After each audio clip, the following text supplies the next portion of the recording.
ಕನ್ನಡ ಇಂಡಸ್ಟ್ರಿಯ box office ಸುಲ್ತಾನ್, challenging star Darshan ಹಾಗೂ ವಿನೋದ್ ಪ್ರಭಾಕರ್ ಎಂಥ ದೊಡ್ಡ ಸ್ನೇಹಿತರ ಅಂತ ಹೇಳಿ ನಮಗೆಲ್ಲರಿಗೂ ಕೂಡ ಗೊತ್ತಿರುವಂತಹ ವಿಚಾರ. ಇದಾದ ನಂತರ ಈಗ ವಿನೋದ್ ಪ್ರಭಾಕರ್ ಅವರ ಒಂದು ಸಿನಿಮಾ ಕೂಡ ಕನ್ನಡ ಇಂಡಸ್ಟ್ರಿಯಲ್ಲಿ ಸದ್ದು ಮಾಡ್ತಿದೆ. ಅದು ಕೂಡ ಮಾದೇವ ಅನ್ನೋ ಒಂದು ಸಿನಿಮಾ.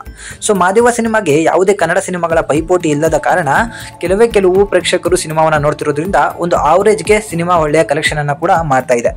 ಆದರೆ ಸಿನಿಮಾ ರಿಲೀಸ್ಗೂ ಮುನ್ನ ಯಾವುದೇ ಕಾರ್ಯಕ್ರಮ ಇರಲಿ ಅಥವಾ ವಿನೋದ್ ಪ್ರಭಾಕರ್ ಯಾವುದೇ ಒಂದು ಸಿನಿಮಾ ಇರಲಿ, ಅಲ್ಲಿ ದರ್ಶನ್ ಅವರು ಕಾಣಿಸ್ಕೊಳ್ತಾ ಇದ್ದಿದ್ದು ನೀವೆಲ್ಲರೂ ಕೂಡ ನೋಡಿರ್ತೀರ. ಸೊ ವಿನೋದ್ ಪ್ರಭಾಕರ್ ಪ್ರತಿ ಸಿನಿಮಾಕ್ಕೂ ಕೂಡ ದರ್ಶನ್ ಸಪೋರ್ಟ್ ಮಾಡಿದ್ರು.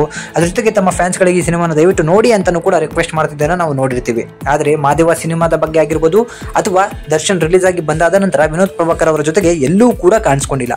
ಸೊ ಟೈಗರ್ ಅಂತ ಹೇಳಿ ಕರ್ಕೊಂಡು ಇದ್ದಂತಹ ಅಷ್ಟು ಚೆನ್ನಾಗಿದ್ದಂತಹ ಸ್ನೇಹ ಯಾಕೆ ಹೀಗಾಯಿತು ಅಂತ ಹೇಳಿ ಹಲವಾರು ಜನ ಹಲವಾರು ರೀತಿಯಾದಂತಹ ವಿಡಿಯೋಗಳನ್ನು ಮಾಡಿದ್ರು. ಸೊ ಪತ್ರಕರ್ತರಾಗಿರುವಂತಹ ಬಿ ಗಣಪತಿ ಅವರು ಕೂಡ ಒಂದು ವಿಡಿಯೋನ ಮಾಡಿದ್ರು. ಸೊ ದರ್ಶನ್ ಅವರು ವಿನೋದ್ ಪ್ರಭಾಕರ್ ಅವರಿಗೆ ಸಪೋರ್ಟ್ ಮಾಡಬೇಕಿತ್ತು, ಮಾಡಿಲ್ಲ, ಹಾಗೆ ಹೀಗೆ ಅಂತ ಹೇಳಿ. ಆದರೆ ಇತ್ತೀಚೆಗೆ 2 ದಿನಗಳ ಹಿಂದೆ ಒಂದು ವಿಡಿಯೋನ ಮಾಡಿದ್ದಾರೆ ಅದೇ ಪತ್ರಕರ್ತರು.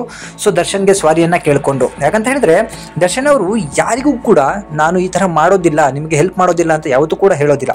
ಯಾಕಂದ್ರೆ ಒಬ್ಬರಿಗೆ ಸಹಾಯ ಬೇಕು ಅಂದ್ರೆ ಮೊದಲು ಅವರು ಸಹಾಯವನ್ನ ಕೇಳಬೇಕಾಗತ್ತೆ, ನಂತರ ಸಹಾಯ ಮಾಡೋದು ಬಿಡೋದು ಒಬ್ಬ ವ್ಯಕ್ತಿಯ ಕರ್ತವ್ಯ. ಆದರೆ ದರ್ಶನ್ ತನ್ನ ಜೊತೆಗಿದ್ದವ್ರಿಗೆ ಎಲ್ರಿಗೂ ಕೂಡ ಸಿಕ್ಕಾಪಟ್ಟೆ ಸಹಾಯ ಮಾಡಿದ್ದಾರೆ. ಇಂಡಸ್ಟ್ರಿಯಲ್ಲಿ ಬೆಳಿಲಿಕ್ಕೆ ಸಿಕ್ಕಾಪಟ್ಟೆ ಕೈ ಹಿಡಿದಿದ್ದಾರೆ, ನಿಮ್ಗೆಲ್ರಿಗೂ ಕೂಡ ಗೊತ್ತು. ಆದರೆ ದರ್ಶನ್ ಅವರಿಗೆ ಒಂದು ಕೆಟ್ಟ ಕಾಲ ಬರ್ತದೆ. ಆ ಸಮಯದಲ್ಲಿ ಯಾರು ಅವರನ್ನ ಚೆನ್ನಾಗಿ ವಿಚಾರಿಸ್ಕೊಂಡ್ರು ಅಥವಾ ಯಾರು ಅವರ ಬೆನ್ನ ಹಿಂದೆ ನಿಂತ್ಕೊಂಡ್ರು ಅವ್ರನ್ನ ಇವತ್ತಿಗೂ ಕೂಡ ದರ್ಶನ್ ಕೈ ಬಿಟ್ಟಿಲ್ಲ. ಉದಾಹರಣೆಗೆ ಚಿಕ್ಕಣ್ಣ, ರಚಿತಾರಾಮ್ ಹಾಗೆ ಧನ್ವೀರ್ ಅವರು. ಆದರೆ ವಿನೋದ್ ಪ್ರಭಾಕರ್ ಅವರ ಮಾದೇವ ಸಿನಿಮಾಗೆ ದರ್ಶನ್ ಅವರು ಸಪೋರ್ಟ್ ಮಾಡಲಿಲ್ಲ ಅಂತ ಹೇಳಿ ಹಲವಾರು ಕಾಂಟ್ರವರ್ಸಿ ವಿಡಿಯೋಗಳು ಓಡಾಡ್ತಿದ್ವು.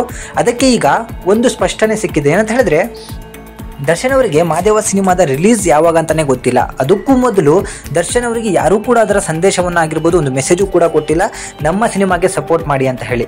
ದರ್ಶನ್ಗೆ ಅಷ್ಟು ಕ್ಲೋಸ್ ಫ್ರೆಂಡ್ ಆಗಿರುವಂತಹ ವಿನೋದ್ ಪ್ರಭಾಕರ್ ಅವರಿಗೂ ದರ್ಶನ್ ಈಗ ಏನು ಮಾಡ್ತಿದ್ದಾರೆ ಹಾಗೂ ದರ್ಶನ್ಗೆ ಒಂದು ನಾನು ಸಿನಿಮಾವನ್ನು ರಿಲೀಸ್ ಮಾಡ್ತಿದ್ದೀನಿ ಅನ್ನೋ ಒಂದು ಪೇಷನ್ಸ್ ಕೂಡ ಇರಲಿಲ್ಲ. ಅದು ಯಾಕಂತ ಹೇಳಿ ಖಂಡಿತವಾಗಿ ಗೊತ್ತಿಲ್ಲ. ಆದರೆ ಇದನ್ನು ಯಾರೂ ಕೂಡ ತಿಳ್ಕೊಳ್ಳಿಲ್ಲ. ಯಾರೂ ಕೂಡ ಇವತ್ತಿಗೆ ತಿಳ್ಕೊಳ್ಳಿ, ಒಬ್ಬರು ಸಹಾಯ ಕೇಳಿದ್ರೆ ಯಾರೂ ಕೂಡ ಸಹಾಯನ ಮಾಡೋದಿಲ್ಲ. ಬಿದ್ದು ಸಹಾಯ ಮಾಡೋಕ್ಕೆ ದರ್ಶನ್ಗೇನು ಮಾಡಲಿಕ್ಕೆ ಕೆಲಸ ಇಲ್ಲ ಅಂತ ಏನಿಲ್ಲ. ಸೊ ದರ್ಶನ್ ಅವರ ಬಳಿ ಹೋಗಿ ವಿನೋದ್ ಪ್ರಭಾಕರ್ ಏನಾದರೂ ಕೇಳಿದ್ರೆ ನನ್ನ ಮಾದೇವ ಸಿನಿಮಾ ಹೀಗೆ ರಿಲೀಸ್ ಆಗ್ತಾ ಇದೆ, ನೀವು ಸ್ವಲ್ಪ ನನಗೆ ಪ್ರಮೋಟ್ ಮಾಡಿಕೊಡಿ ಅಂತ ಹೇಳಿದ್ರೆ ದರ್ಶನ್ ಖಂಡಿತವಾಗಿ ಮಾಡಿಕೊಡ್ತಿದ್ರು.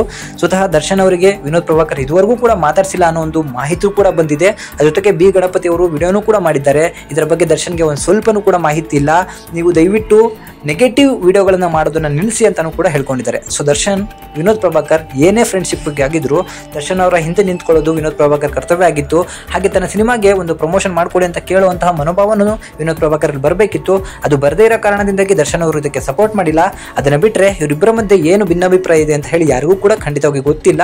ಸೊ ಮುಂದಿನ ದಿನಗಳಲ್ಲಿ ಗೊತ್ತಾಗ್ಬೋದು. ನಿಮಗೇನನ್ಸುತ್ತೆ ಕಮೆಂಟ್ ಮಾಡಿ ತಿಳಿಸಿ.